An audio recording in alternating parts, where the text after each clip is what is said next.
일단 오늘 제가 할 것들에 대해서 간략한 토픽 리스트고요. 크게 보자면은 제가 생각할 때 이제 가장 중요한 거는 소프트웨어 진흥법입니다. 저희가 어쨌건 기술사잖아요. 기술사니까 소프트웨어 진흥법이 가장 중요한 거고, 그래서 소프트웨어 진흥법에는 어떤 것들이 들어가 있는지, 뭐 5조에는 기본 계획을 수립을 하고, 20조에는 GS 인증이 있고, 21조에는 SP 인증이 있고, 30조에는 소프트웨어 안전에 대한 인증이 있고, 40조에는 민간 투자형 소프트웨어가 있고, 43조에는 소프트웨어 영향 평가가 있고, 50조 과업심의, 54조 소프트웨어 사업 소프트웨어 분리 발주 55조 BMT 이렇게 한 번씩 쭉 볼 거고요. 그 다음에 디지털 서비스 전문 계약 제도가 뭐냐? 이거 디지털 서비스 전문 계약 제도 어디서 보셨어요? 최근에 공부하셨을 텐데 ISP에서 나오잖아요. ISP에서 이런 게 나오는데 이게 도대체 뭐냐? 뭐 이런 거 한번 보실 거고 그 소프트웨어 기술자 직무제 이건 사실 그동안 토픽이 없던 건데 이번에 시험에 나와가지고 넣었습니다. 사실 이런 거는 좀 공부하기 뭐예요? 그냥 문제를 봤을 때 소설로 써야 된다, 소설로.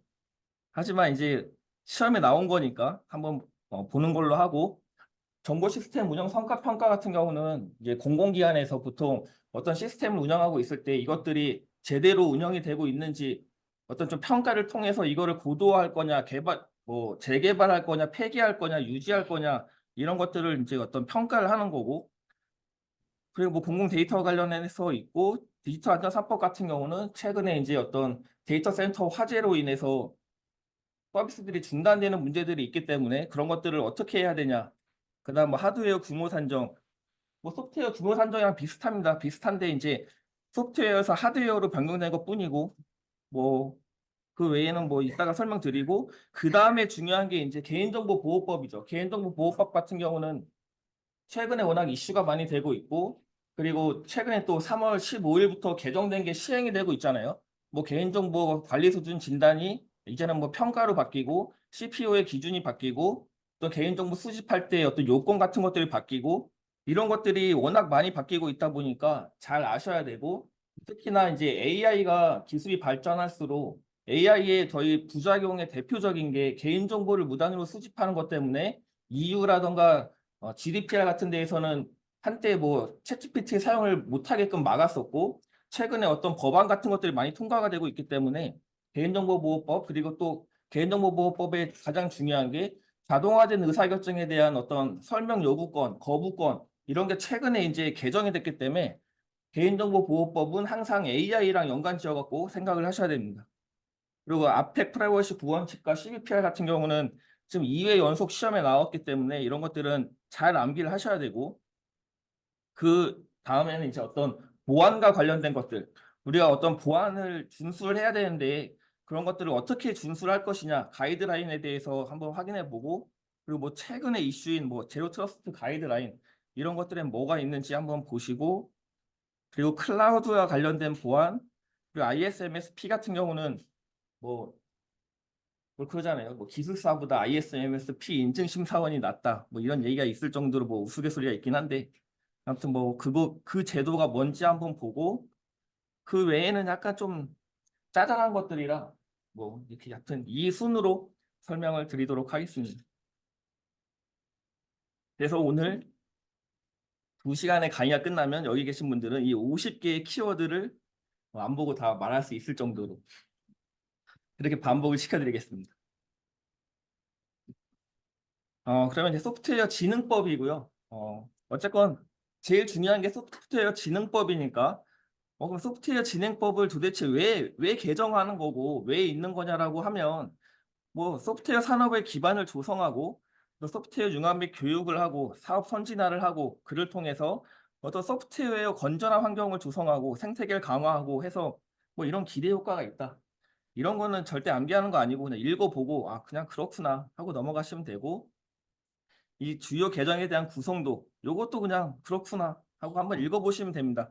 근데 이제 여기서 제일 중요한 것들은 저희가 알아야겠죠. 이 제5조의 기본계획의 수립은 왜 중요하냐면 132의 관리에 나왔기 때문에 또 나올 수가 있어서 한번 봐둬야 됩니다. 그래서 제5조에는 시책에 대한 기본 방향, 육성 시책, 기본 조성, 뭐 교육 및 인력 양성 뭐 이런 것들이 있다. 그냥 그렇구나. 어차피 뒤에서 볼 거니까 그렇구나 하고 제20조 소프트웨어 품질 인증, 일명 GS 인증, 그다음 21조 소프트웨어 프로세스 품질 인증, 일명 SP 인증 뭐 이런 것들이 있고 이거는 이제 소프트웨어 공학 시간에 하셨을 거니까 제가 오늘은 이거는 다 뺐습니다. 30조의 소프트웨어 안전 확보, 소프트웨어 공학 시간에 페마, FTA, 하조, STPA 이런 거 배웠잖아요. 어떤 뭐 가맵의 원칙, RF의 원칙 뭐 이런 것들을 당연히 여기서 같이 언급을 하고 있겠죠. 그 다음에 제40조 민투형 소프트웨어 사업, 뭐 개발형이냐 구매형이냐 민간 투자형 소프트웨어는 어떨 때 할 수 있느냐 그에 대한 타당성은 어떻게 분석할 것이냐 이런 것들이 있고 43조 공공기관에서 어떤 소프트웨어를 개발하거나 뭐 고도화를 할 때 과연 이것들이 민간 시장에 어떤 침해가 있을 것인가 다 개발한 다음에 침해가 있을 것인가를 분석하면 안 되잖아요. 그러니까 반드시 사전에 분석을 해야 된다. 그래서 소프트웨어 사업을 영향평가를 항상 어떤 사업을 추진하기 전에 사전에 분석해야 된다. 그 다음에 50조 가업심의위원회. 가업심의위원회 왜 하느냐? 어떤 금액이 적정하고 이 사업이 과연 정말 해야 되는 것이냐? 또는 아까 얘기했던 이 54조의 소프트웨어 직접 구매 이것들을 타당하게 조건을 잘 맞췄느냐? 그리고 잠깐 뭐 하나 있었는데 소프트웨어 사업 영향평가 이런 것들을 제대로 했는지를 평가하기 위한 게 가업심의위원회죠. 그 다음에 이 사용 소프트웨어 직접 구매 어떤 3억 원 이상이거나 이럴 때 이것들을 분리 발주를 하는 것들은 어떤 게 있는지 제외 대상은 어떤 게 있는지 그런 걸 볼 거고 품질 성능 평가 시험은 일명 BMT라고 해가지고 이것도 대상과 제외 조건 절차 이렇게 보실 겁니다. 그래서 이제 뭐 소프트웨어 진흥법의 주요 개정으로는 이런 게 있고 만약에 뭐 이렇게 나올 수도 있잖아요. 하나하나 물어보는 게 아니라 소프트웨어 진흥법이 왜 개정이 됐고 그 안에 주요 내용이 뭐가 있냐라고 쓰면은 이게 뭐가 있냐라고 문제가 나오면 이렇게 뭐 검정색으로 써 있는 거는 쓸 필요 없고 이런 건 중요한 게 아니니까 이 빨간 것만 외워가지고 빨간 것만 쓰시면 됩니다. 제가 오늘 이 서브노트 진짜 중요한 건 다 빨간색을 쳐놨기 때문에 뭐 따로 뭐 이렇게 뭐 하실 필요도 없을 거예요. 다 빨간색으로 돼 있는 것만 암기하시면 됩니다. 음, 소프트웨어 진흥법에 이제 기본 계획의 수립에는 어떤 게 있나 이렇게 보면은 요렇게 있다고 보시면 돼요. 요렇게. 이게 실제로 법을 들어가서 보시면 이렇게 표로 안 나와 있어요. 그냥 주구리주구리 줄로 써 있거든요. 근데 우리는 어떤 기숙사 답을 쓸 때는 무조건 3단표로 핵심 키워드를 가운데다가 쓰셔야 됩니다. 그래서 제가 이거 그냥 3단표로 다 만든 거예요. 근데 보면은 어떤 법에서 기본 계획 같은 걸 물어보면 항상 패턴이 일정합니다. 어떤 정책 및 방향성을 수립하고 그다음에 교육을 통해서 어떻게 인력을 양성하고 산업을 어떻게 육성할 것인지 그리고 융합과 어떤 분쟁, 안전 같은 것들을 어떻게 할 것인지 대부분 이런 흐름으로 진행이 되거든요. 꼭 이 법뿐만이 아니라 뭐 데이터 기본법도 마찬가지 대부분이 다 이렇게 흘러가기 때문에 이거의 값만 알고 있어도 답 쓸 수 있습니다. 상상해가지고. 요거는 여기서 제가 말씀드리고 싶은 건 어떤 서브노트나 법에 주구리주구리 써 있어도 우리는 이렇게 3단표로 만들 수도 있어야 된다. 그거를 좀 말씀드리고 싶고 그리고 이 앞에 구분자 모든 어떤 기본 계획은 이 순으로 이루어져 있구나 이렇게 이해하시면 좋을 것 같습니다. 요거 포함 사항은 한번 다 읽어봐 주시고요. 그다음 이제 소프트웨어 진흥법의 안전 확보. 소프트웨어의 안전이란 무엇이냐? 어떤 보안이라고 하면은 외부에서의 공격에 효과적으로 대응하는 거고 소프트웨어의 안전은 이 내부의 오작동과 안전 기능이 미비로 인해서 어떤 사람의 생명이나 신체가 다치지 않는 어떤 충분히 대비된 상태 이게 이제 안전이라고 하는 거죠. 그래서 뭐 이런 거는 한번 읽어봐 주시고요. 뭐 예전에는 대부분이 하드웨어 중심이었다면 뭐 요즘에 뭐 SDN, SD-WAN 뭐 SD로 시작하는 게 엄청 많잖아요. SDV까지. 그러니까 모든 게 다 소프트웨어로 작동이 되기 때문에 소프트웨어에 대한 안전을 확보하는 게 하드웨어의 안전을 확보하는 것만큼 중요하다. 그러니까는 이제 소프트웨어 안전 확보를 위한 재개정이 이루어져 있겠죠. 그래서 이런 건 한번 그냥 읽어봐 주시면 그냥 그렇구나. 하지만 이제 이거는 알아야죠. 이 소프트웨어 안전 확보를 위해서 어떻게 할 것이냐 했을 때 위험을 분석하고 어떤 설계 및 구현 방법을 이제 확보하고 검증을 하고 그다음에 확보 방안을 마련해야 된다. 이거 네 가지는 암기를 하셔야죠. 이런 거는. 주요 지침 내용으로 요, 요, 요, 여기도 같이 총괄 담당자 지정하고 안전관리 대상 소프트웨어를 지정하고 개발 단계에서의 안전을 확보하고 운영 단계에서 안전을 확보하고 요렇게까지 네 개도 같이 암기를 해주시면 좋을 것 같습니다. 뭐 이렇게 개발 단계에서 이렇게 해야 되고 운영 단계에서 이렇게 해야 된다는데 이거는 그냥 위에 거 암기하면은 어느 정도 나중에 공부 학습이 되면 다 쓸 수 있기 때문에 이런 건 굳이 암기하는 거 아니고 그냥 읽어만 보세요, 읽어만.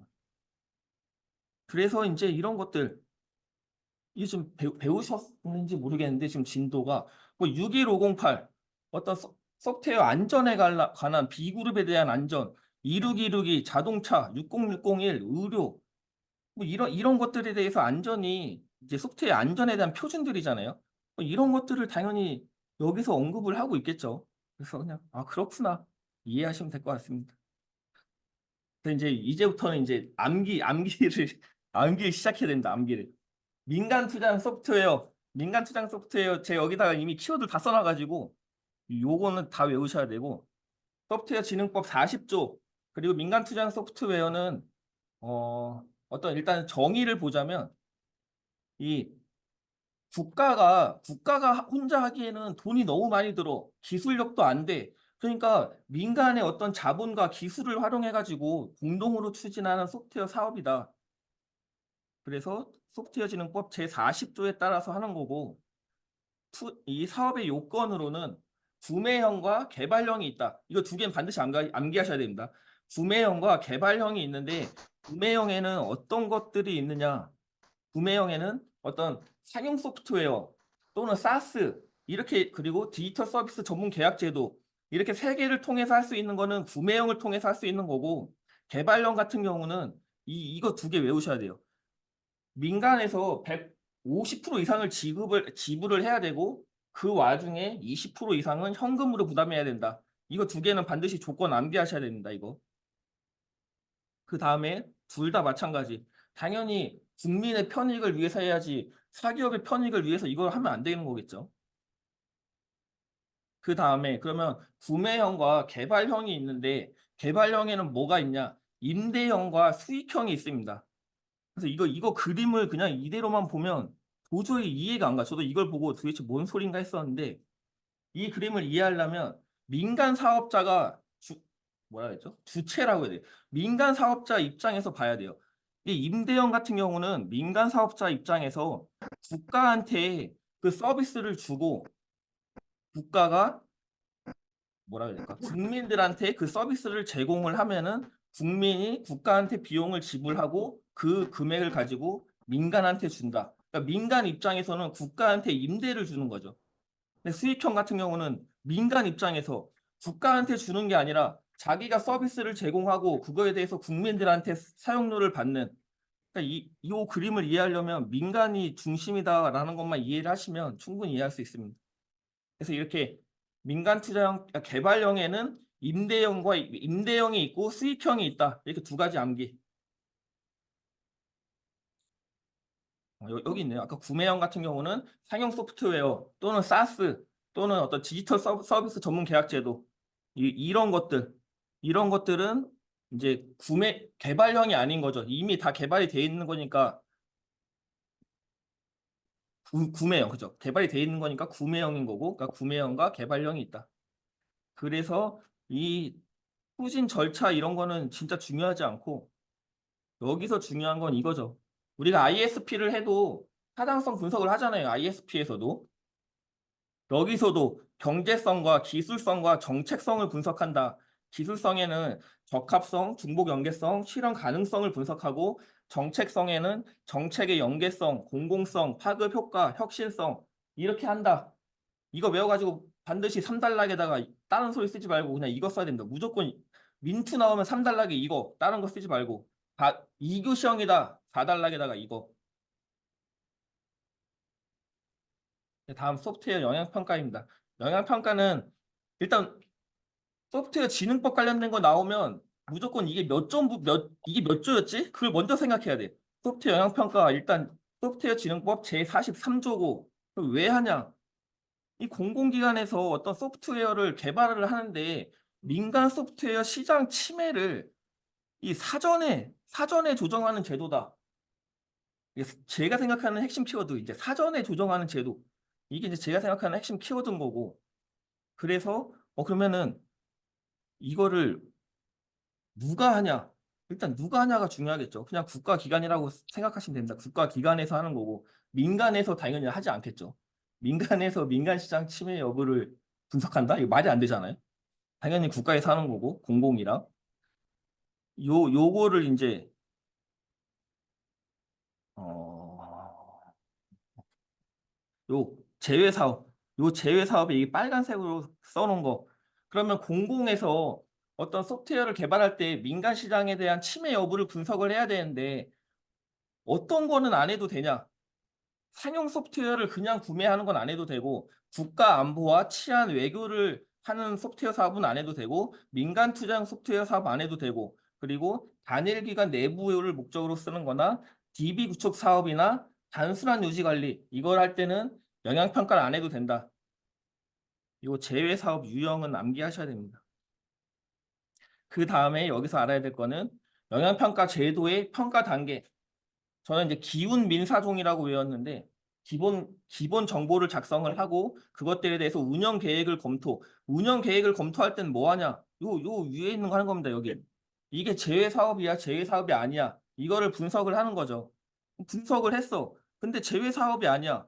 그러면은 민간 시장 침해 가능성을 검토를 하는 거고 검토를 했어. 그런데 이미 민간에 동일한 유사한 어떤 소프트웨어가 있어. 하지만 그럼에도 불구하고 사업이 필요하고 공공성이 있다고 하면은 그럼 추진하는 거죠. 그래서 이렇게 기윤 민사종 5단계로 이루어져 있다. 요거는 이제 위에 요 그림 암기하면 표는 자동으로 나오는 거니까 이런 거 별도로 암기하지 마시고. 이 영향평가 체계 구조도 이거 중요한 것 같지 않습니다. 넘어가겠습니다. 대신 요거 아까 위에 말씀드렸지만 민간 시장 침해가 이루어질 수 있어. 하지만 침해 가능성이 있어도 소프트웨어 사업이 국민들의 어떤 국민들이 필요하고 공공성이 있다면 해야 된다. 그래서 평가를 할 때는 이렇게 세 가지 민간 소프트웨어 시장 침해 가능성과 필요성과 공공성 이렇게 세 가지를 반드시 평가를 해야 된다. 이렇게 암기하셔야 됩니다. 암기. 뭐 이런 개정 전후 비교 이런 거는 그냥 소설 쓰시면 되고 그 다음에 공공 소프트웨어 과업심의위원회. 과업심의위원회 하면 일단 50조. 모든 건 다 몇 조부터인지 먼저 떠올리고. 과업심의위원회는 소프트웨어 진흥법 제50조에 따라 하는 거고. 왜 하냐? 과업 내용을 확정하고 요즘에 막 그런 문제 많잖아요. 막 공공에서 계약을 했어. 근데 갑자기 한참 개발하고 있는데 AI가 요즘에 핫하네? AI 좀 넣어봐. 막 기능을 막 추가하잖아요. 그런 추가 같은 걸 할 때 이게 과연 과업 변경이 타당한 것이냐 이런 것들을 하기 위한 게 과업심의위원회 여기서 같이 합니다. 그래서 뭐 과업 내용을 확정하고 과업 내용이 변경되었을 때 이것들이 타당한지를 분석하는 그래서 이거는 누가 하고 어떤 거에 하냐 국가에서 단 1원짜리 소프트웨어 사업을 하더라도 무조건 해야 됩니다. 뭐 물론 약간 간소화된 절차로는 할 수 있는데 아무튼 무조건 해야 돼 일단은. 그래서 과업 내용 확정 시에 어떤 적정성을 판단하는 기준은 이 과업 내용 당연히 이 사업 자체가 타당한지를 봐야 될 거고 이 기간 개발 기간이라던가 금액 이런 것들이 타당한지를 봐야겠죠. 그 다음에 이거는 사실 몰라도 상상해서 떠올릴 수 있어. 하지만 이거 두 개는 공부 안 하면 절대 못 씁니다. 이거 두 개 반드시 암기. 과업심의위원회에서는 상용 소프트웨어 직접 구매 제외에 대한 대상 여부, 너네가 이거 직접 구매 그러니까 예를 들어서 안 할 수도 있잖아요. 턴키 방식으로 구매할 수도 있잖아요. 그럼 너네 이거 제대로 한 거 맞아? 라고 보는 거고, 소프트웨어 영향평가, 우리가 볼 때는 민간 시장에 대한 침해를 안 할 것 같아. 그리고 필요하고 공공성이 있어. 라고 제출을 하면은 과업심의위원회에서 너네가 한 게 제대로 한 게 맞는지 검토하는 거죠. 그래서 요 두 개는 반드시 암기하셔야 됩니다. 뭐 과업 확정 절차 이런 건 그냥 읽어만 보세요. 읽어만. 그다음에 요 그림 통으로 암기하셔야 됩니다. 이 그림 통으로. 과업 내용이 변경되었을 때 적정성을 판단하는 기준. 첫 번째, 법령이 재개정이 돼갖고 과업이 변경된 경우. 두 번째, 정책 기술 변화 등에 따라서 어떤 과업이 변경된 경우. 하지만 뭐 체크 포인트라고 해서 예산 절감 효과, 국민 편의성 개선, 행정 효율성 개선 이 중에 포함이 돼야 되는 거고, 그래서 적정한 과업 변경에 해당하면은 과업심의위원회를 개최를 하는 거고, 그리고 또 사업자와 합의한 경미한 과업, 뭐 그냥 사업자 간에 합의가 됐어. 그러면은 이제 과업심의위원회 굳이 안 하고 진행하는 거죠. 그래서 이렇게 세 가지의 경우에 과업 내용이 변경이 가능하다. 이렇게 이해하시면 되고, 마지막 하나, 약간 현업의 꿀팁을 말씀드리자면 10% 금액의 10% 이상의 어떤 변경이 있으면 그거는 무조건 해야 됩니다. 그냥.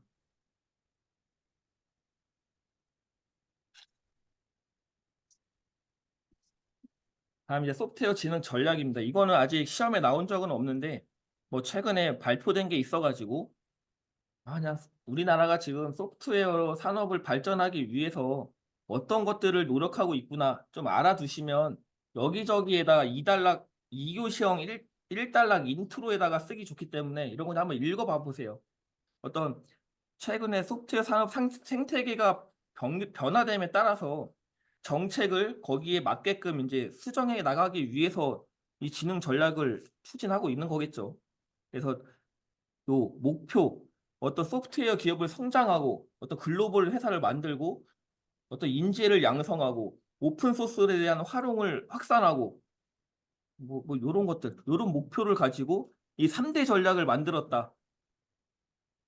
그래서 요 3대 전략은 소프트웨어 기반 어떤 강화를 하고 산업 강화, 소프트웨어 산업 혁신을 가속화하고 제도 개선 및 소프트웨어 활용 문화를 확산한다. 이렇게 세 가지 요 중점 추진 과제까지 외우면 좋겠지만 이건 지금 기필반에서 외우실 건 아닌 것 같고 심화반 분들은 암기하셔야 됩니다. 심화반은. 네, 그 심화반은 암기하셔야 됩니다. 네네.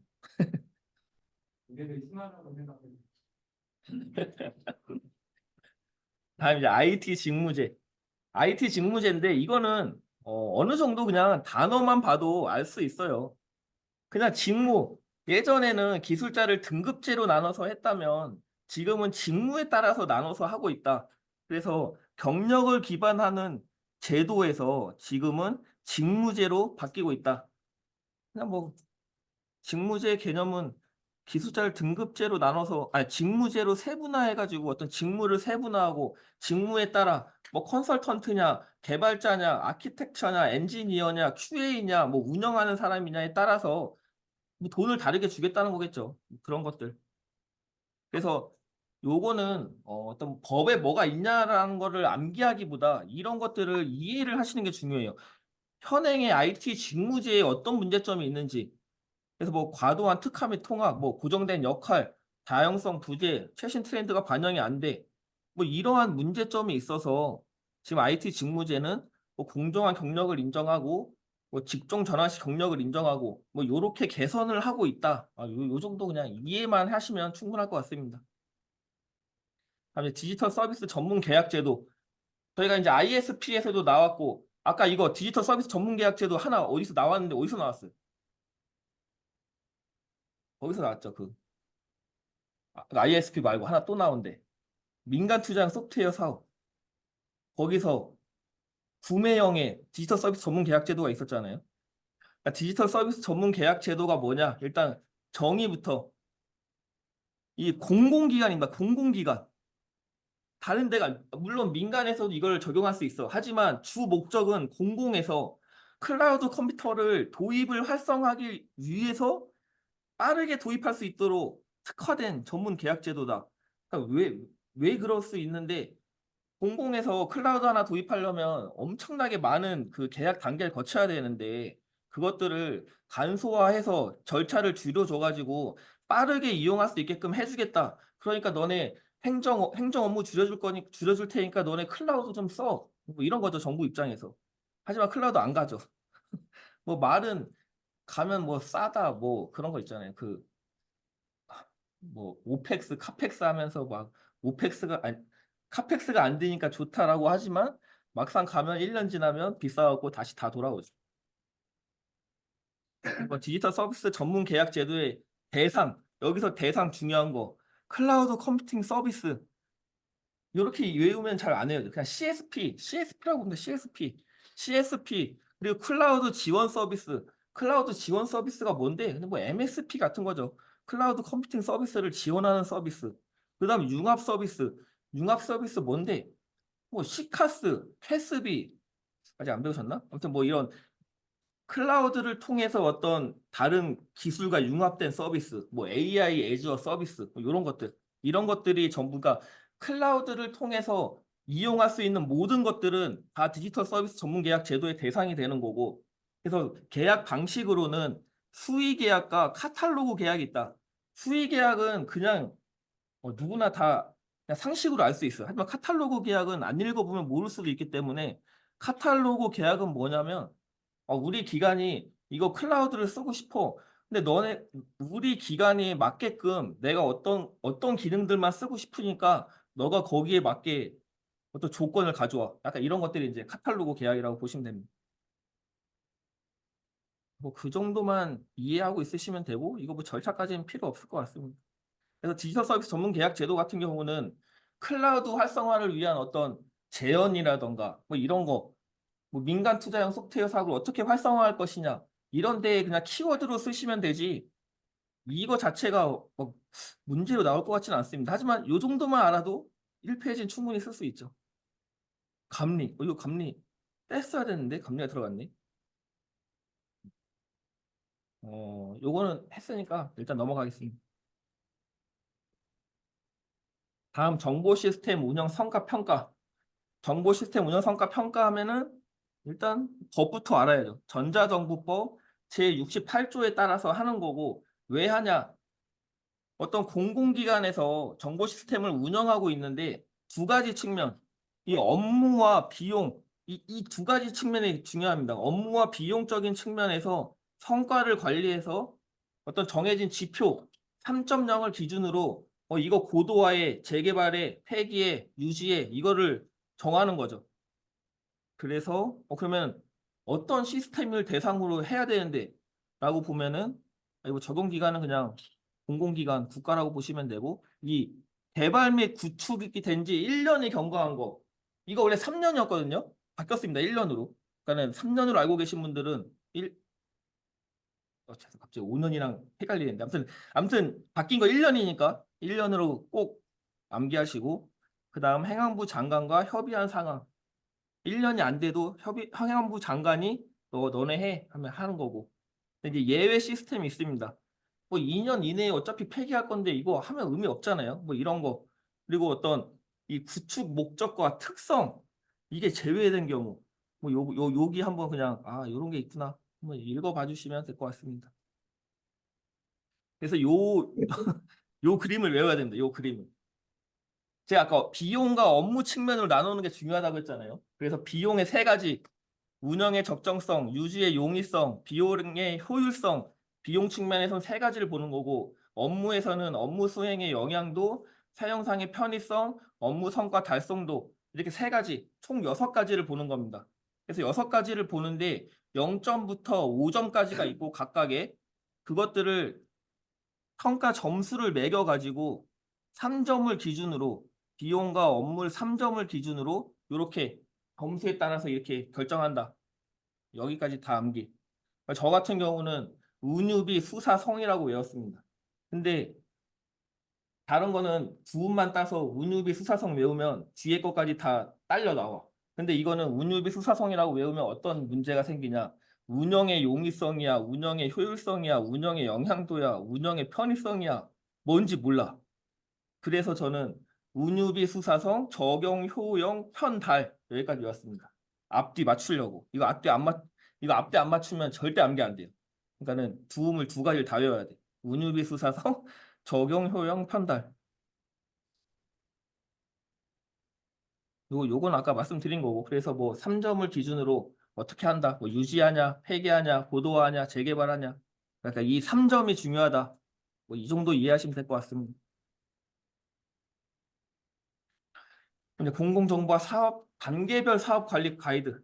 뭐 저희가 지금까지 뭐 EA도 배웠고 ISP도 배웠고 ISMP도 배웠고 무슨 감리도 배웠고 뭐 소프트웨어를 개발할 때 어떻게 금액을 산정할 것인지도 배웠고 방금 전에 배웠던 어떤 정보화 사업의 운영에 대한 성과를 어떻게 측정할 것인지도 배웠고 이런 것들을 다 배웠는데 그래서 공공정보화 사업을 할 때는 기획 단계부터 개발하고 운영할 때까지 어떤 흐름으로 가야 되냐 지금까지 껌껌이 배웠는데 이게 실제 업무에서는 어떻게 해야 될 것이냐라고 이제 나와 있는 거죠. 이거를 담당자들이 다 이 일 자꾸 못하고 맨날 빼먹고 막 감사받고 이러니까 도저히 안 되겠어 하니까 이제 가이드가 나온 거죠. 그래서 행정기관, 국가기관, 정보화 사업을 추진함에 있어서 반드시 해야 하는 관련 법령과 지침을 어떤 가이드로 만든 거다. 이렇게 보시면 되고 기본 흐름은 이렇게 갑니다. 뭐 정보화 전략 계획 수립, 정보화 전략 계획 수립 그냥 쉽게 ISP, 그러니까 ISP를 하기 위한 또 예산을 만들어야 돼. 그러니까 ISP를 하기 위한 예산을 확보하고 ISP를 하고 그 다음에 어떤 시스템을 개발하기 위해서 또 그 개발을 하기 위한 예산을 확보해야겠죠.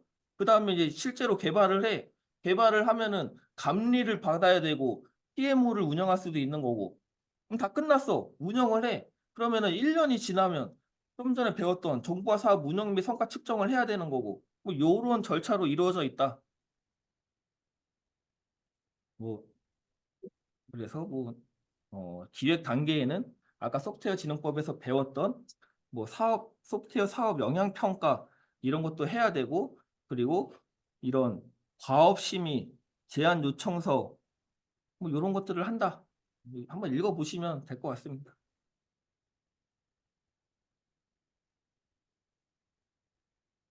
그래서 요거는 한번 좀 받으시면 좋은데 제안 요청서에 이런 내용은 반드시 들어가야 됩니다. 제안 요청서에. 이게 과업심의위원회를 한 거냐 안 한 거냐라고 그 제안 요청서에 써야 되고 그리고 BMT 조건이면 이거를 쓰게끔 되어 있어요. 그러니까 우리는 뒤돌아서면 까먹는 사람들. BMT의 아까 대상 뭐라고 했어요? 대상. BMT의 대상. 안 했나? BMT? 안 했나? 잠깐만요. 왜? 네네. 아까 55조 안 했나요?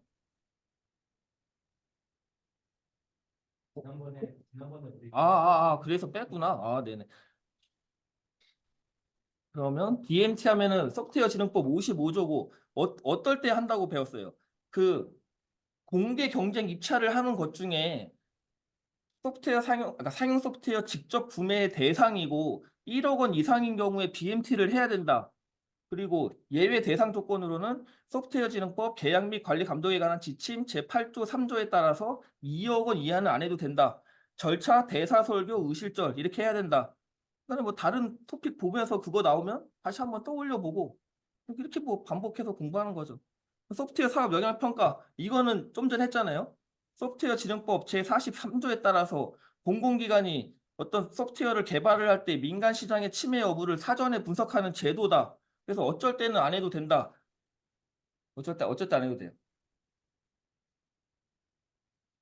민간 민간 투자형 소프트웨어 사업이거나 국가 안보 치안 뭐 이런 거거나 또 디지털 서비스 전문 계약 제도거나 아니면은 내부적인 어떤 내부에서 쓰기 위한 것 또는 DB 구축 사업 또는 단순 유지 보수 이럴 땐 안 해도 된다. 절차는 어떻게 기윤 민사종 절차로 한다.